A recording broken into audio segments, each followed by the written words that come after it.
Welcome to one of the most disturbing cases recorded in Georgia's history. Before we begin, I invite you to leave in the comments where you're watching from and the exact time you're listening to this narration. We're interested in knowing which places and what times of day or night these documented accounts reach. In the autumn of 1843, when cotton bloomed across Wilkes County, Georgia, a series of events began unfolding at Whitaker plantation that would remain buried in county records for over a century. Located 17 miles southeast of Washington, Georgia, this once prosperous estate sat nestled between rolling hills and dense oak forests, its grand white columns visible from the main road connecting Augusta to Athens.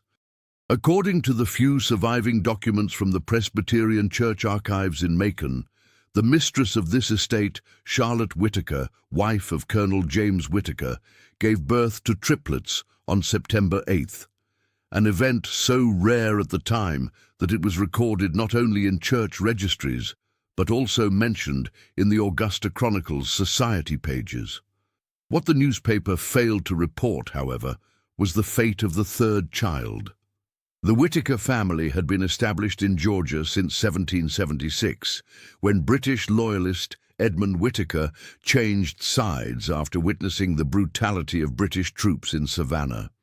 His grandson, James, expanded the family's wealth considerably, becoming one of the largest landowners in Wilkes County by 1830. Church records indicate he married Charlotte Montgomery, daughter of a prominent Charleston family, in 1835. By all accounts preserved in county archives and personal correspondence housed at the University of Georgia's special collections, their marriage appeared respectable and productive, yielding 2 sons in quick succession. Charlotte was noted in letters exchanged between neighboring plantation mistresses as a woman of impeccable taste and stern disposition who managed the household with remarkable efficiency. Ruth Ann Turner first appears in tax records from 1838 when she was purchased along with 5 other workers for the Whitaker household. According to inventory lists from the estate, she served as Charlotte's personal attendant. Little more would be known about her were it not for a series of anomalous entries in Charlotte's household ledger, discovered during a courthouse renovation in 1962. The ledger, water-damaged but partially legible, contains household accounts, lists of supplies, and, oddly, records of Ruth Ann's monthly cycles, marked with small crosses in the margins. These notations stop abruptly in January 1843, around the time Charlotte would have discovered her pregnancy. The summer of 1843 was unusually hot and dry in Georgia. According to weather records kept by the Presbyterian minister Reverend Samuel Cartwright, no rain fell in Wilkes County between June 7th and August 23rd. Crops withered, livestock suffered, and tensions rose across plantations and farms alike. It was during this oppressive season that Charlotte's pregnancy progressed. Neighbors' correspondence mentions her withdrawal from society events by July, unusual for a woman who typically remained active until confinement. A letter from Augusta physician Dr. William Harrison to Colonel Whitaker, dated August 1st, suggests complications. Your wife's condition requires complete rest and avoidance of all agitation. The unusual nature of her pregnancy demands extraordinary precautions. What made this pregnancy unusual was never explicitly stated, but what followed has been pieced together through disparate sources, including church birth records, household inventories, and most significantly, a partial journal found in 1959 during the demolition of the old Whitaker House's East Wing. The journal, attributed to Ruth Ann Turner based on handwriting comparison with her mark on sale documents, contains 12 pages of entries written in a phonetic approximation of English, suggesting she taught herself to write in secret. These fragments, now preserved in the Georgia Historical Society archives in Savannah, provide the only first-hand account of what transpired on the night of September 8th. According to Ruth Ann's entries, Charlotte went into labor shortly after midnight. Colonel Whitaker was away in Augusta on business. The local midwife, Mrs. Abernathy, was summoned, but arrived only after the first child had already been delivered with Ruth Ann's assistance. The birth of twins was anticipated. Dr. Harrison had apparently detected this during his examinations. What wasn't expected was a third child. Ruth Ann's journal records. The third come after Miss Charlotte thought she done, small and quiet, darker than the others, much darker. She look at it and her face change, say to me, "This one never breathed, you understand? Take it away, bury it deep where no one will find it. But the baby cry when I wrap it." What followed was recorded in fragments. Ruth Ann, according to her journal, did not bury the child. Instead, she took the infant to her quarters in the back of the property. The journal entries become increasingly anxious in tone as she describes trying to care for the child while maintaining her duties. Keep her quiet when people near. Feed her when I can slip away. Ms. Charlotte, watch me now. Her eyes follow. She knows something. The last legible entry, dated approximately 3 weeks after the birth, reads, "Colonel returned tomorrow. Ms. Charlotte say she tell him I stole silver. Say they sell me south. I take the baby tonight. North Star will guide." County records confirm that in October 1843, Ruth Ann Turner was reported as having run away. A notice in the Augusta Chronicle, dated October 12th, offered a reward of $200 for her return, mentioning she may have stolen valuables from the household. No mention was made of a child. Intriguingly, medical records from Dr. Harrison note that he attended to Charlotte Whitaker for nervous exhaustion throughout October and November, prescribing laudanum and bed rest. The public narrative regarding the Whitaker triplets solidified quickly. County birth records show only 2 children registered, Thomas James and William Montgomery Whitaker. Church baptismal records from November 1843 list the same 2 boys. Colonel and Mrs. Whitaker became fixtures in local society again by spring, and letters between neighboring families mentioned the handsome Whitaker twins at various social gatherings. To all appearances, the matter was settled. Yet something remained unresolved within the Whitaker household. A series of household staff changes followed over the next year, with an unusual turnover of workers, according to estate records. Charlotte's correspondence, preserved fragmentarily in the University of Georgia archives, shows increasing preoccupation with security around the property. In a letter to her sister in Charleston, dated March 1844, she writes, "We have had to replace most of the household staff due to unreliability and loose tongues. James has hired a man specifically to patrol the grounds at night, as there have been concerning reports of trespassers at the edges of the property. I find I cannot sleep soundly most nights. Colonel Whitaker's business ledgers show substantial payments to a Pinkerton detective between April and August 1844, though the specific purpose is not recorded. What is documented in county records is the purchase of additional land 2 miles from the main house, a small parcel with a cabin that, according to tax records, remained unoccupied but maintained as part of the Whitaker estate. Local law preserved in oral histories, collected in the 1930s by WPA writers, suggests this remote cabin was kept for guests who needed special privacy, though no official visitors were ever recorded staying there. 5 years passed with little documentary evidence regarding the events of 1843. The Whitaker twins grew, attended by a succession of nurses and tutors. Charlotte maintained her position in local society, though several letters between neighboring women mention her increased religious devotion and occasional melancholy. Colonel Whitaker expanded his business interests, frequently traveling to Augusta, Savannah, and Charleston. Life at Whitaker plantation had seemingly returned to normal. Then came the curious events of the autumn of 1848. According to county medical records, a fever swept through Wilkes County, affecting many households. Among those who fell ill were the Whitaker twins, then 5 years old. Dr. Harrison's records indicate he treated both boys, but could not save William, who died on October 23rd. The surviving records become peculiar at this point. Church burial records confirm William's funeral and interment in the family plot. However, Dr. Harrison's personal diary, discovered among his effects after his death and now housed in the Medical College of Georgia archives, contains a troubling entry from October 25th. Called to Whitaker plantation again today. The situation defies medical explanation. Mrs. W. insists the surviving child is William, though I attended Thomas just yesterday.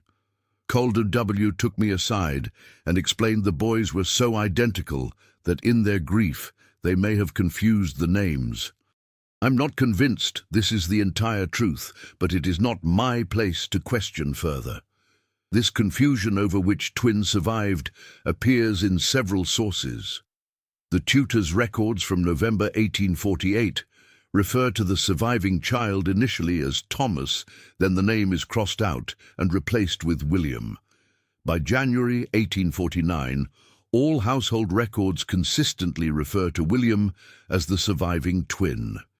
A letter from Charlotte to her mother in Charleston, dated December 1848, states, "God in his wisdom has seen fit to preserve our dear William.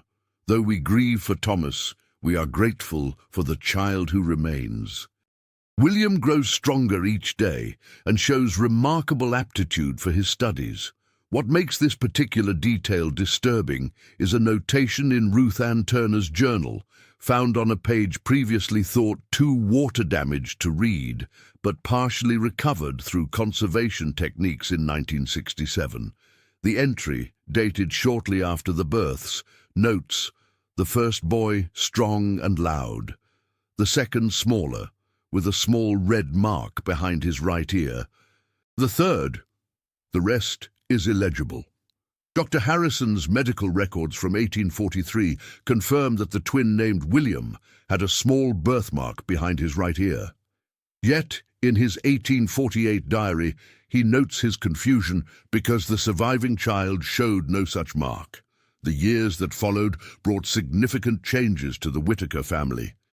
Colonel James Whitaker died unexpectedly in 1852, reportedly from a riding accident on the property, though rumors preserved in local oral histories suggest he may have taken his own life. Charlotte assumed management of the estate with remarkable efficiency. Their son, now consistently called William in all records, was sent to boarding school in Virginia in 1854. Charlotte remained at Whitaker plantation, increasingly isolated according to neighbors' accounts. Parish records show she became a significant contributor to the Presbyterian Church, funding a new wing and stained glass windows. In 1858, a curious entry appears in the ledgers of a private investigative firm in Philadelphia. The partially preserved records, discovered during a library archival project in 1953, show that someone from Wilkes County, Georgia, name redacted, commissioned an investigation into persons of mixed race, claiming education in Pennsylvania or New York states, female approximately 15 years of age, accompanied by a woman formerly of Georgia, aged approximately 40 years. The investigation's results are not recorded, but a final payment was made in February 1859, suggesting it concluded. 2 months later, Charlotte Whitaker sold Whitaker Plantation and most of its holdings. According to county records, she moved to Savannah, where she purchased a townhouse on Abercorn Street. She lived there in increasing seclusion until her death in 1867. Her will, preserved in Chatham County records, left the bulk of her estate to her only surviving son, William Montgomery Whitaker, with substantial donations to the Presbyterian Church in Savannah, and, curiously, to a school for disadvantaged girls in Philadelphia. William Whitaker married into a prominent Savannah family in 1865 and fathered 3 children. His descendants remained influential in Georgia until the early 20th century. Nothing in public records suggests he ever acknowledged the events surrounding his birth or the possibility of a third sibling. However, family correspondence preserved by descendants and donated to the Georgia Historical Society in 1948 includes a letter from William to his wife, dated 1870, in which he mentions troubling dreams. "I am again visited by that strange dream of a woman I've never met, with eyes so like my own, calling to me from across a great distance." Mother always dismissed such fancies, insisting they were merely the product of childhood fever, yet they persist with such clarity that I sometimes wonder if there is some memory trying to surface from my earliest days. The story might have remained completely buried were it not for the discovery made during a highway expansion project near the former Whitaker property in 1956. Construction workers uncovered a small, unmarked grave, approximately half a mile from where the plantation house once stood. According to county coroner reports, the remains were those of an infant, estimated to have died in the 1840s. No further investigation was conducted, and the remains were reinterred in the county cemetery with a simple marker: "Unknown child, c. 1840s. The discovery received only a brief mention in the local newspaper and was soon forgotten. A final piece of this fractured narrative emerged in 1965, when a historian researching the Underground Railroad discovered records from a Quaker settlement in Pennsylvania. Among these was a ledger entry from October 1843, noting the arrival of R.T. from Georgia with infant daughter. Further entries track R.T. receiving literacy lessons and eventually working as a seamstress. The last mention comes from 1861, recording that R.T. and daughter E. have relocated to Canada in light of concerns regarding the Fugitive Slave Act enforcement. No further trace of them has been found in historical records. What became of this daughter, presumably the third Whitaker child, remains unknown. Did she ever learn of her origins? Did she know about her brothers in Georgia? The historical record falls silent, but in 1876, a curious notice appeared in a Savannah newspaper. A woman identifying herself only as E placed an advertisement seeking information about the Whitaker family, formerly of Wilkes County. The notice ran for 3 weeks and was never answered, at least not publicly. Throughout the construction of this narrative, one question persists: why did Charlotte Whitaker reject her third child? Medical records and correspondence provide clues, but no definitive answer. Letters between Charlotte and her mother years before her marriage reveal anxiety about her maternal grandfather, who was described as having the Mediterranean complexion. Dr. Harrison's private notes mention Colonel Whitaker's concern about his wife's family history and potential complications in her bloodline.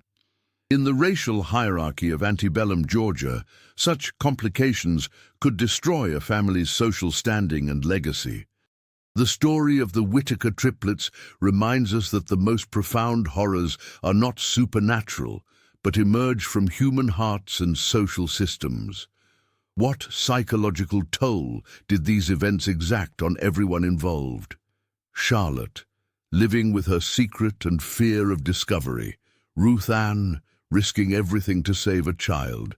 The twins, one of whom died young while the other lived with inexplicable dreams and sensations. And what of the third child, raised far from Georgia, perhaps never knowing her full story? These questions echo across time, unanswered. Today, the former Whitaker plantation is part of a national forest.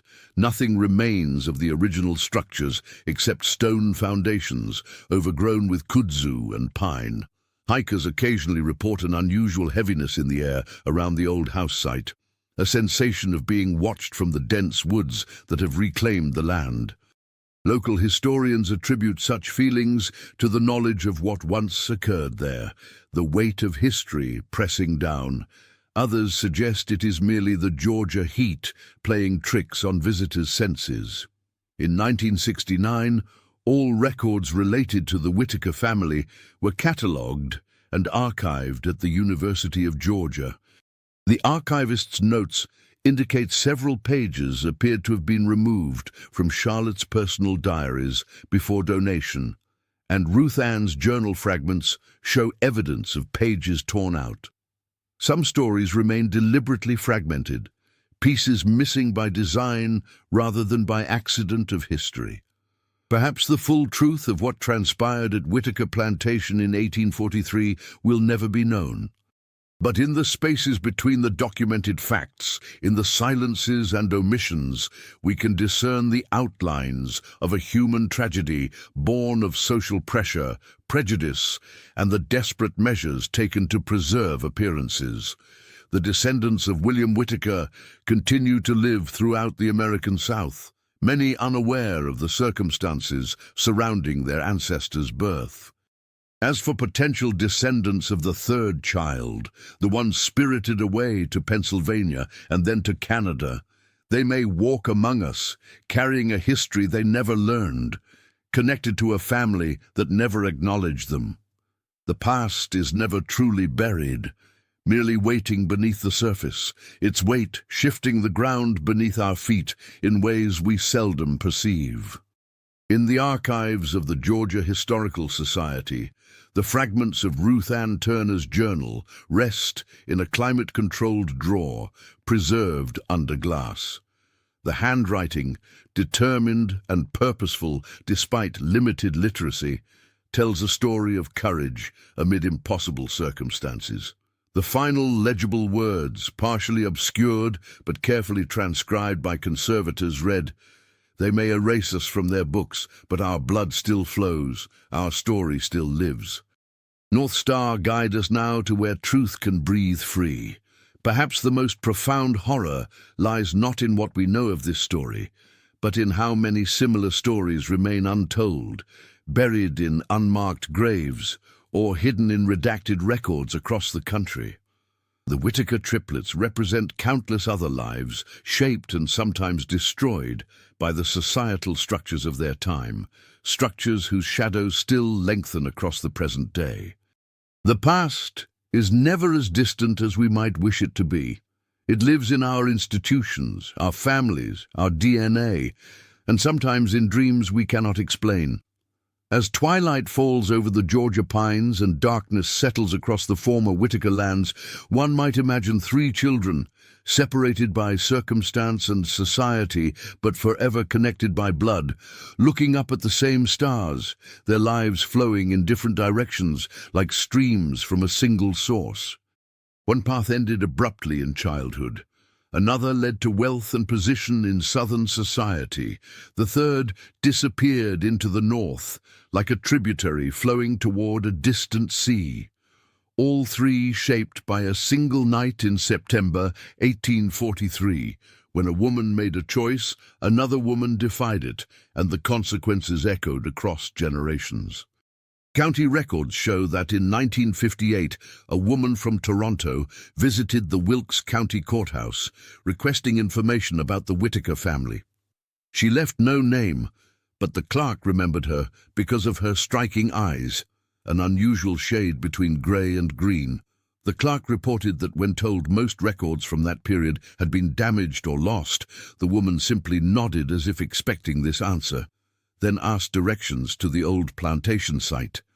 What she sought there and whether she found it, no one knows.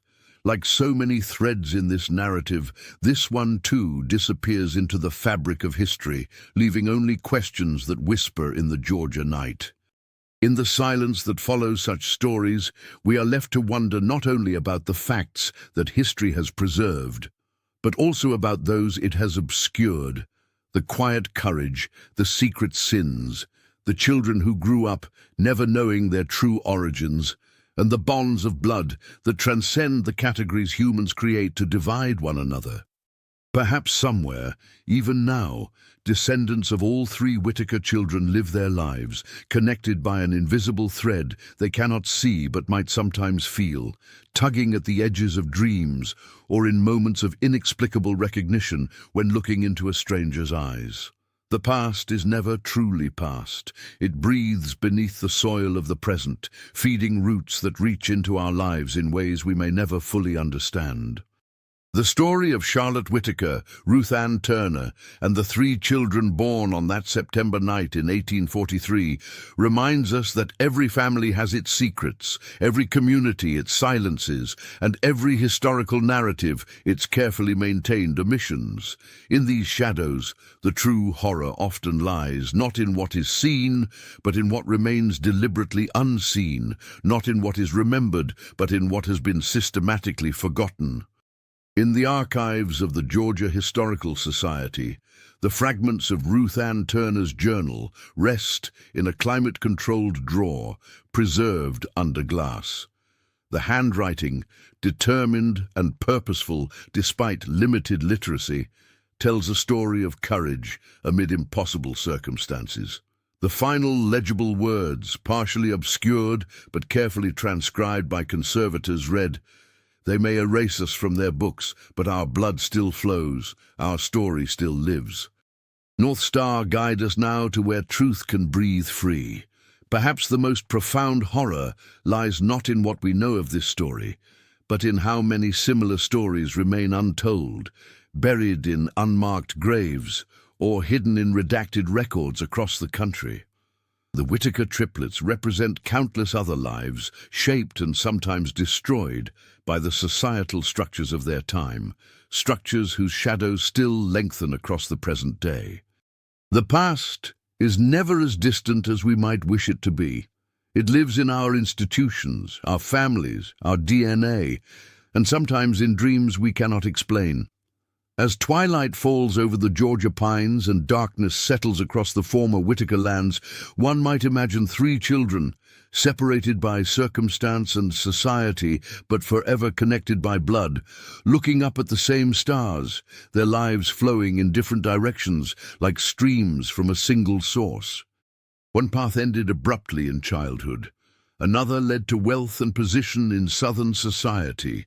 The third disappeared into the north, like a tributary flowing toward a distant sea. All three shaped by a single night in September 1843, when a woman made a choice, another woman defied it, and the consequences echoed across generations.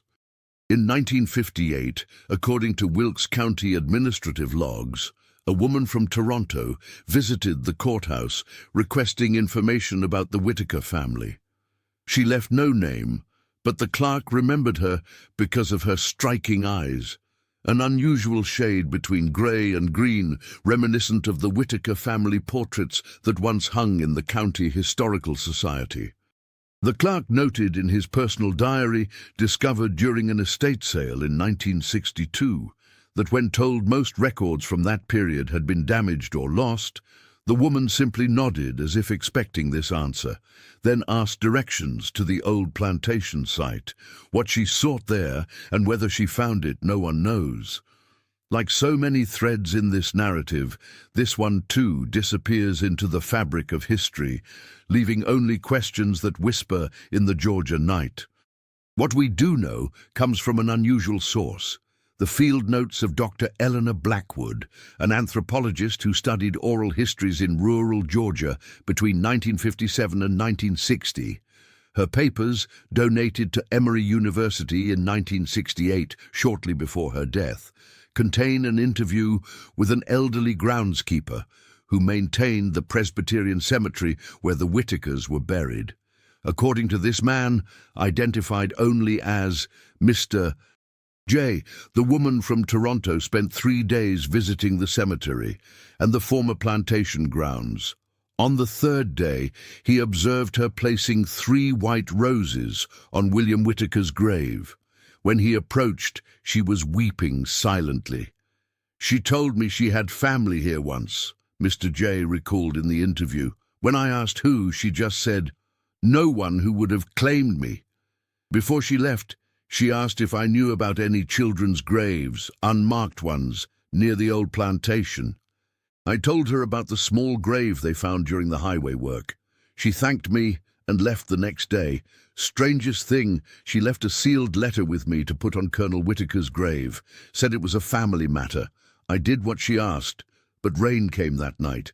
By morning the letter was gone, just melted away like it was never there. This account raises intriguing questions.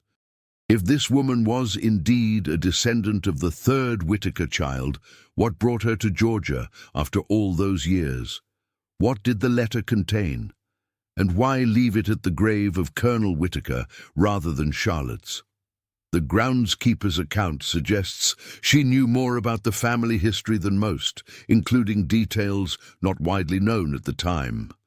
Local newspaper archives from that week make no mention of a Canadian visitor, but they do report an unusual incident.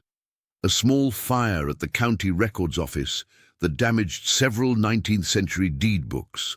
The fire was attributed to faulty wiring, but its timing, the very night after the Toronto woman's last reported visit to the courthouse, raises questions that may never be answered. A deeper layer of this story emerged in 1962, when renovations to the old Savannah home, once owned by Charlotte Whitaker, uncovered a hidden compartment beneath a window seat in the master bedroom. Inside was a small tin box containing a child's leather shoe, approximately sized for a 3-year-old, and a folded piece of paper.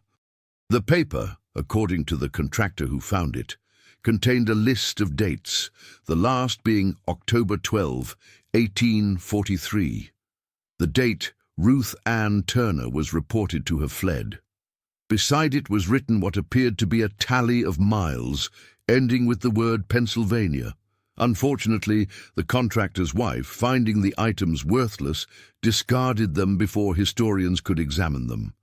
Only the man's description, given to a local reporter for a small human interest story, preserves any record of their existence. The psychological weight carried by those who maintained this secret must have been immense.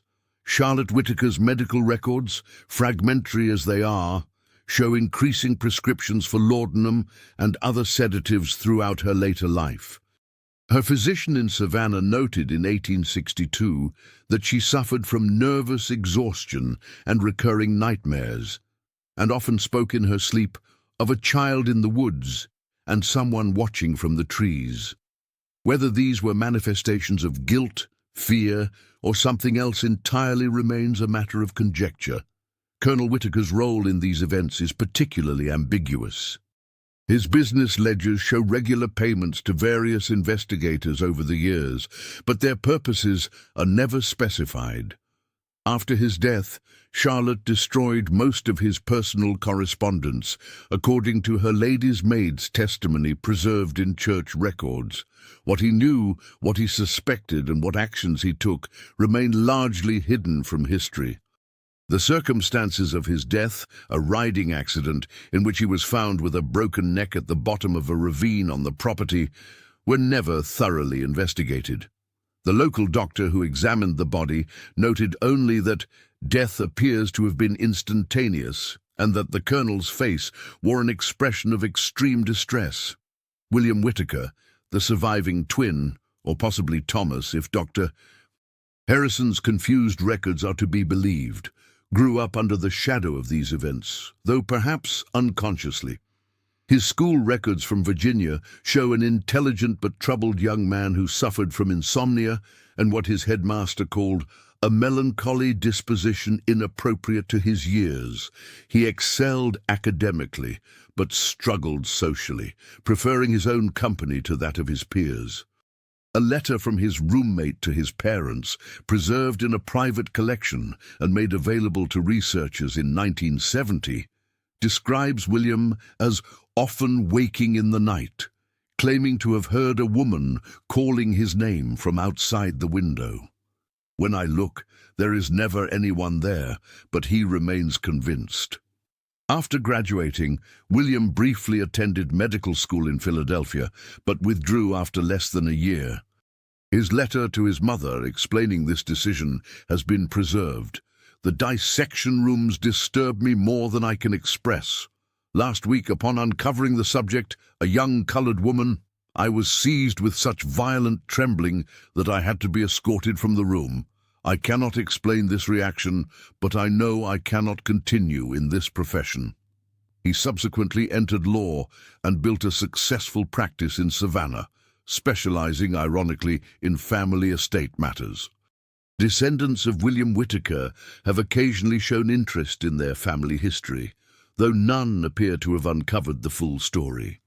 In 1937, William's granddaughter commissioned a family genealogy that traced the Whitaker line back to England, but made only passing mention of the twins, noting that Thomas died in childhood of fever.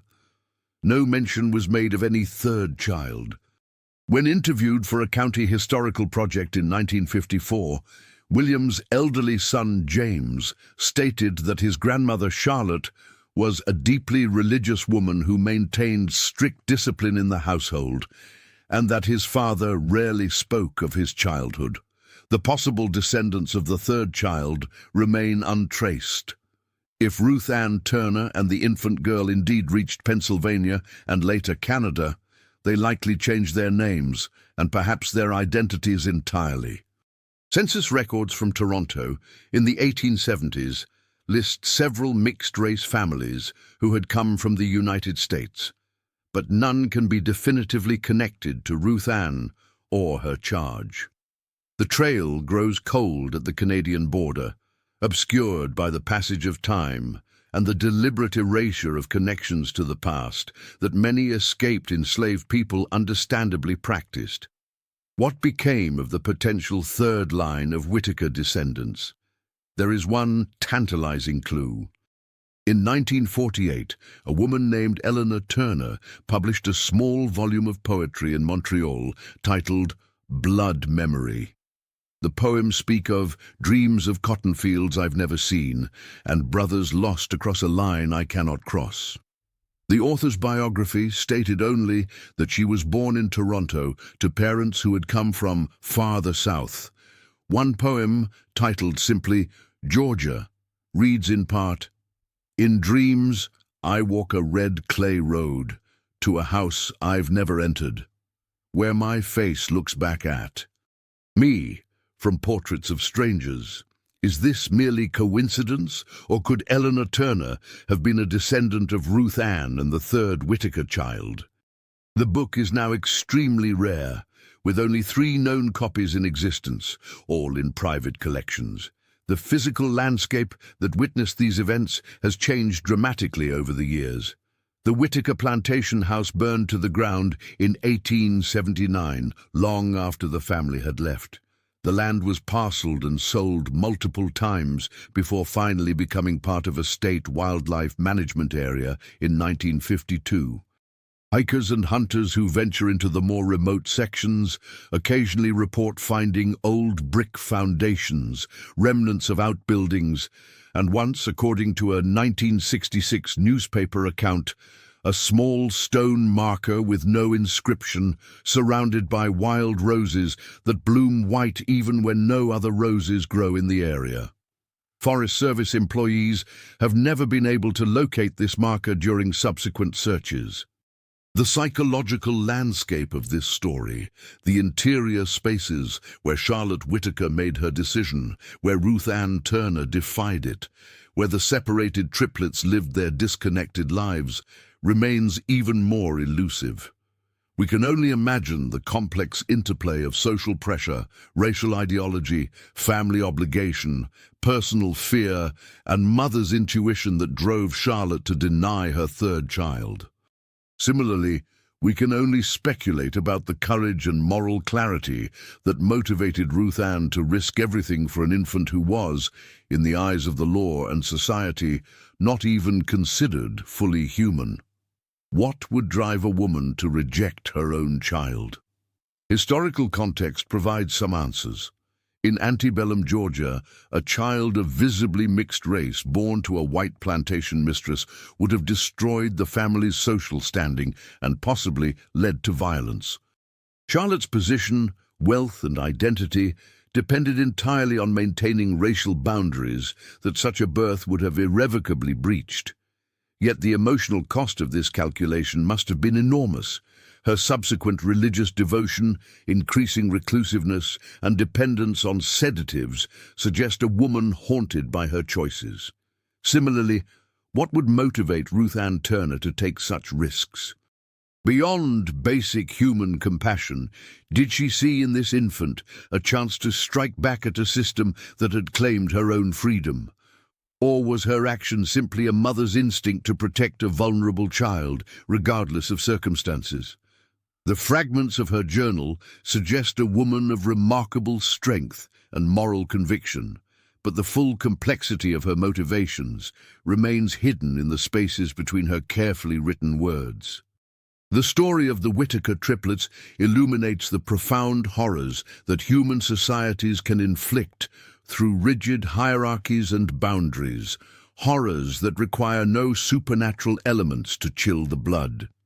It reminds us that the most terrifying monsters are not those that lurk in darkness, but those that live in human hearts and minds, shaped by social systems that demand impossible choices and extract unbearable costs. In 1967, during an oral history project focused on descendants of enslaved people, an interviewer in Ontario, Canada, recorded the testimony of an elderly woman who claimed her grandmother had come from Georgia, carrying secrets that could burn down a house. The woman, whose name was redacted in the published collection at her request, recounted a family story about her grandmother being rescued as an infant and taken north by a woman who chose freedom for them both. She described a family tradition of placing 3 white roses in flowing water on the same day each September, though she said the meaning of this ritual had been lost over generations. Could this be yet another thread of the Whitaker story? The dates align, and the symbolism of 3 white roses echoes the 3 children born that September night in 1843. But like so many aspects of this narrative, this connection remains tenuous, a possibility rather than a certainty. History, especially for those systematically excluded from its official records, often exists in such fragments and echoes, preserved through family stories and symbolic practices whose original meanings fade with time. The final documented reference to anyone potentially connected to this story comes from a church bulletin in Savannah, dated March 1867. It notes the passing of Mrs. Charlotte Whitaker, widow of Colonel James Whitaker, and mentions that she died peacefully in her sleep, though the household staff reported hearing her speak repeatedly of forgiveness in her final hours. The brief obituary concludes with a quotation reportedly chosen by Charlotte herself for her funeral service from the Gospel of Matthew. "For what shall it profit a man if he shall gain the whole world and lose his own soul?" Whether this biblical selection reflected genuine remorse, a lifetime of religious justification, or something else entirely is yet another question that history cannot definitively answer. Like so many aspects of this story, it remains suspended between what is known and what can only be imagined, the space where the truest horrors often reside. Today, all the principal figures in this narrative rest in their graves. Charlotte and James Whitaker lie in Savannah's historic Bonaventure Cemetery, their impressive marble tombstone standing as a testament to their social position. The surviving twin, William, or possibly Thomas, rests nearby, his grave marked with the dates 1843 to 1902, and the epitaph, "Beloved Father, Husband, Son." The grave of Thomas, or possibly William, who died at age 5, lies in the family plot in Wilkes County, a small stone worn nearly smooth by time and weather. The unmarked grave discovered during highway construction in 1956, possibly that of an infant who died on the plantation around the same time, though perhaps not connected to this story at all, is now beneath the asphalt of a Georgia state highway, cars passing over it daily, their drivers unaware. As for Ruth Ann Turner and the child she may have saved, they have no known graves, no markers, no coordinates where one might lay flowers in remembrance. Their lives after that October night in 1843 exist largely in the realm of possibility rather than documented fact. Yet their absence from official records is itself a kind of testament to courage, to defiance, to the human capacity to choose freedom over security and moral truth over social convention. The story of the Whitaker triplets reminds us that history is not merely what is recorded in official documents, but also what has been deliberately omitted, carefully hidden, systematically erased. It exists in the negative spaces, in the silences between journal entries, in the pages torn from diaries, in the family stories that change slightly with each generation. The horror lies not only in what was done, but in how thoroughly it was concealed, and in how many similar stories may have left no traces at all. As night falls over Georgia, from the mountains to the sea, one might imagine these separated siblings, divided by circumstance, society, and the choices of others, somehow still connected across time and space. The surviving twin who lived his life in Georgia, haunted by dreams he couldn't understand. The child who died young, perhaps the wrong twin, misidentified in the confusion of grief. And the third child, spirited away to the north, perhaps growing to adulthood never knowing her origins, yet carrying them in her blood and bones, in the color of her eyes, in dreams of places she had never seen. 3 lives that began together in a single night, then scattered like seeds on different winds. One remaining rooted in southern soil, one cut short before it could truly grow, one transplanted to distant ground where it might flourish away from the shadows of its origins. All 3 shaped by decisions made in moments of crisis, fear, and courage. Decisions whose consequences would echo through generations, creating ripples that continue to touch shores far distant from their source. The true horror of this story, and perhaps its strange beauty as well, lies in its unresolved nature, in the questions it raises but cannot answer, in the fragments that suggest a whole we can never fully reconstruct. Like the partial journals, the water-damaged letters, the lost grave markers, the stories passed down through generations with details altered or forgotten, we are left with an incomplete picture that our minds strive to complete. In that effort of imagination, in the attempt to understand choices made under pressures we can only partially comprehend, we confront the most profound horror of all. The recognition that under similar circumstances we too might make decisions that would haunt us for a lifetime and beyond. What became of the third Whitaker child? Did she live a full life in Canada, free from the shadows of her origins? Did she have children of her own, grandchildren, descendants who walk among us today, carrying a history they may never know? Did William Whitaker ever suspect the truth about his birth and the sibling who disappeared? Did Charlotte Whitaker find the forgiveness she reportedly sought in her final hours? Did Ruth Ann Turner ever regret her dangerous choice, or did she consider it the defining act of courage in a life constrained by circumstances beyond her control? These questions have no definitive answers, but in asking them, we acknowledge the humanity of those who lived this story, their fears, hopes, failings, and moments of unexpected bravery. As historians, we piece together fragments of evidence to construct narratives about the past.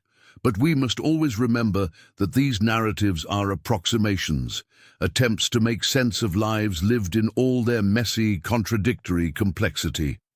The story of the Whitaker triplets, with its gaps and silences, reminds us of how much remains unknown, How many stories have been lost or deliberately buried? How the full truth of the past may lie forever beyond our reach. Yet even in its incompleteness, this story matters. It speaks to the terrible costs of rigid social hierarchies, the impossible choices faced by those caught within them, and the occasional, remarkable courage of individuals who defied those systems at great personal risk. It reminds us that the past is never simply past, but continues to shape the present in ways both visible and hidden.